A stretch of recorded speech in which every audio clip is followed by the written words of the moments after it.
Hello అండి. Welcome back to our channel. Baby ఉన్నప్పుడు ఏసీని ఎలా వాడాలి? బయట వాతావరణ పరిస్థితులకు అనుకూలంగా 23-27 డిగ్రీల మధ్య ఏదైతే బేబీ కంఫర్టబుల్‌గా ఉంటుందో, ఆ టెంపరేచర్‌ని మెయింటైన్ చేయండి.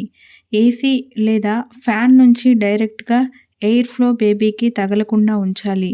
మీ బేబీ చర్మాన్ని మాయిశ్చరైజ్డ్‌గా ఉంచండి. ఎందుకంటే ఏసీ గదిలో ఉన్న తేమని తగ్గిస్తుంది. ఒక గిన్నెలో నీటిని ఉంచి గదిలో ఉంచడం ద్వారా గదిలో తేమ స్థాయిలను మెయింటైన్ చేయవచ్చు. సడన్‌గా టెంపరేచర్‌ని మార్చవద్దు. బేబీని గది నుంచి బయటకు తీసుకెళ్లే ముందు ఏసీ ఆఫ్ చేసి ఉంచండి. కొద్ది కొద్దిగా టెంపరేచర్ గదిలో పెరుగుతుంది కదా!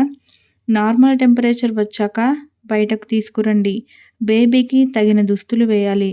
స్లీవ్‌లెస్ లేదా లేయర్స్ వేయొద్దు. బేబీ కోసం తేలికపాటి బ్లాంకెట్‌ని కప్పి ఉంచండి. బేబీకి హాని కలిగించే దుమ్ము ఏసీలో పేరుకుపోయి ఉంటుంది కాబట్టి ఏసీని క్రమం తప్పకుండా సర్వీస్ చేయించండి. ఈ వీడియో ఇన్ఫర్మేటివ్ అనిపిస్తే ఛానల్‌ను సబ్స్క్రైబ్ చేసుకోండి. Thanks for watching.